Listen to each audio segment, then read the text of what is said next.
So this is Rascal with the Rubik's Cube on his head. I mean, can you figure? I mean, what's the entertainment value there? Leave a number in the bottom of the comments.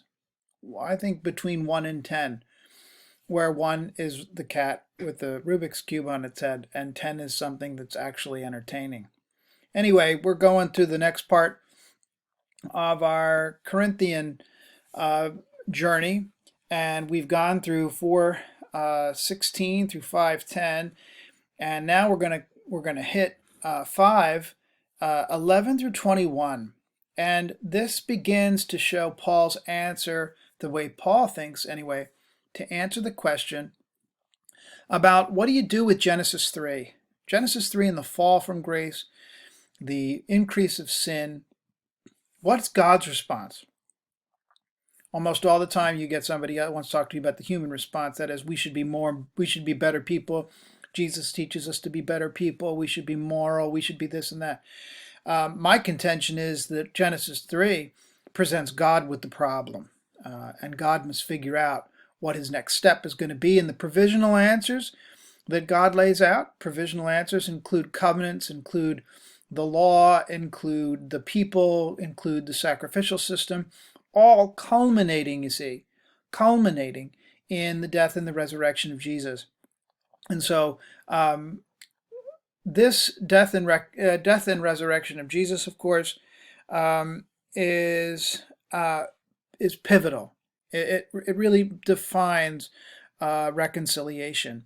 And so let's take a look at 5:11 through 21 and see how Paul thinks of it. So Paul is going to answer that question about what does God do by looking at all of this through the love of Christ. The love of Christ urges us on, for we are convinced that one has died for all, therefore all died, and he died for all, so that those who live might live no longer for themselves, but for him who died and was raised for them. This section of 2 Corinthians is so important. Paul gives a statement here about purpose. He says that Jesus came and died for all so that all might live no longer for themselves, which is the old way, the passing way, the way we are required to live in the meantime, but there is another way that we are going to live and live on. And so the love of Christ compels us. It's not the duty or the obedience but the love. The love is what compels believers. It sure should anyway, to share this message and relay the idea that God has called us and God has finally made a reconciliation. Reconciliation is bringing two opposing parties to join once more. So Paul says we don't look at anybody from a merely, let's put that word in there, merely a human point of view. So that Jesus we once knew that way, but we don't look at him that way anymore. Everything old's passed away, even though we're still walking one foot in that old world, right? All this is from God, who reconciled us to himself through Christ and has given us the ministry of reconciliation.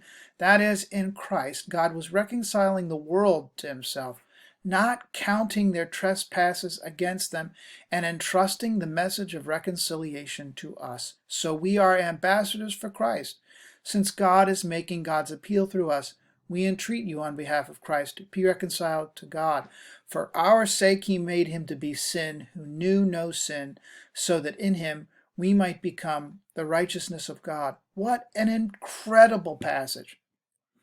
What you see here is the theological notion that in Christ God has come to totally redefine the human persons.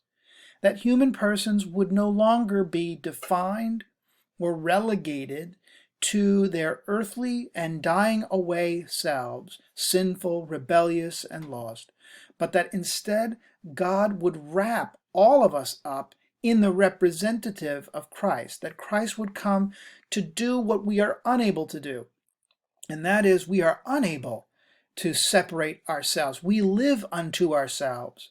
We cannot divest ourselves without divine help, and we can't do it. Christ comes to wrap all of broken humanity up and to reconcile us at once to God, God not counting trespasses against us. You see, this is what makes it good news, that God's justice is preserved because God does something that only God can do. In Christ, God brings the two opposing, the God and the world are brought together in a saving way. So that provides us with that little bridge here between 5:11 and 21, this message of reconciliation, the figure of reconciliation, that is Christ, and then ambassadors of reconciliation, that's those who respond positively and embrace this message. In chapter 6, and here you can get your own texts out as I move a little more quickly, 6:1 through 12, Paul, he talks about, one of the things he talks about is how he makes a defense again, talking about the hardships, calamities, beatings, imprisonments, riots, labors, sleepless nights, hunger. I mean, would you sign up for such a thing? By purity, knowledge, patience, kindness, holiness of spirit, genuine love, truthful speech, and the power of God with the weapons of righteousness for the right hand and for the left. He is talking in exalting terms. In verse 11, he says, we have spoken frankly to you, that is, with boldness regarding his mission, and so he renews his defense in the midst of calamity and trial. Now, in 6:14 through 7:16, Paul, in the first few verses, talks about the warning that we have solidarity with Christ, and so you don't mix what you don't bring Jesus with you to the place of immorality.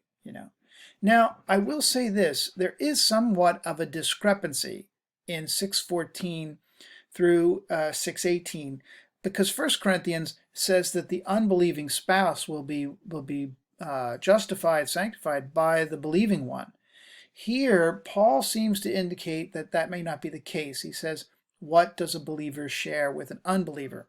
Now, we don't know what context is.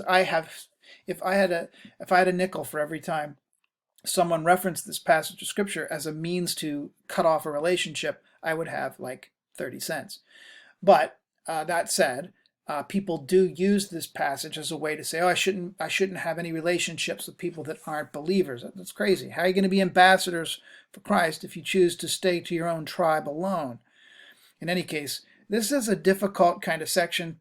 Verses 7 or chapter 7, he picks up verse 2, 7:2, make room in your hearts for us. I said before that maybe this goes with chapter 2, the early part. If a scribe wedged 2:14 through 7, maybe this is to the end of 6, maybe this is the wedge. But I can't press those theories too, especially in this kind of context. We're just introducing stuff. But he gives them some room for encouragement too. At the end, God consoles. Here we have the idea of consolation again, 7:6. God, who consoles the downcast, consoled us by the arrival of Titus. You'll recall that in chapter 1, he says we had waited and didn't hear from Titus. Chapter 7, we hear from Titus. So Titus, as a figure, he's a guy who his relationship to Paul becomes important as to how these letters go together. So that is 6, and then we move on to chapters 8 and 9. Chapters 8 and 9 are very encouraging. I mean, the tone here is bright. And he talks about the report that he receives from Titus, and the report is a good one. The church has responded. They have given. This is the section where Paul talks about generosity, and he talks about it well. He says this is he says the one who sows sparingly reaps sparingly, and then he refers to this offering to Jerusalem, this offering for Jerusalem church that Paul is in the business of collecting. Now, at the end of the book of Acts, we saw the riot that enveloped Paul. And uh, chapter, whatever that is, chapter 20 something, 22, 23. And when Paul goes to visit, he is trying to persuade, he's trying to give him money, and all goes downhill. This is one of the passages that frame that offering and talk about it. He's trying to make this collection so that people can, you know, so that people can be provided for in the ways that they're provided for. Finally, chapter 10 through chapter 13. Chapter 10 is a more vigorous defense. Now, there is a big change in tone between chapter 9, the end of chapter 9. Listen to the end of chapter 9, beginning in verse 13.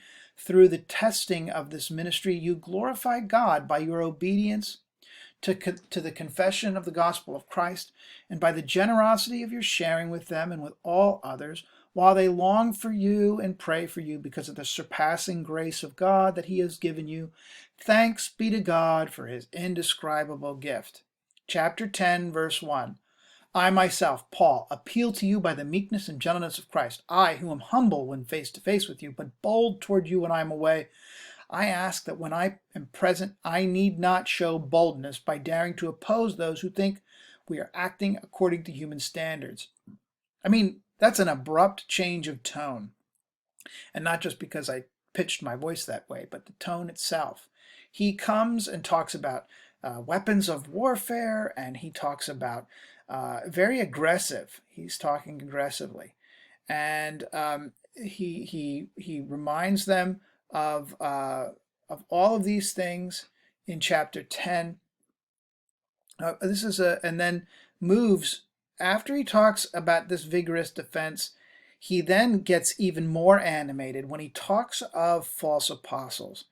And he begins to, in some ways, grapple with the notion of these false apostles in chapter 11. So Paul has to address these opponents, and he uses this new category. He calls himself a fool for Christ. Now, my good friend and mentor Larry Wellborn has given a full-length treatment of this topic, Paul, the Fool of Christ, an excellent, excellent book about the fool as a figure in mimes and how Paul plays this role.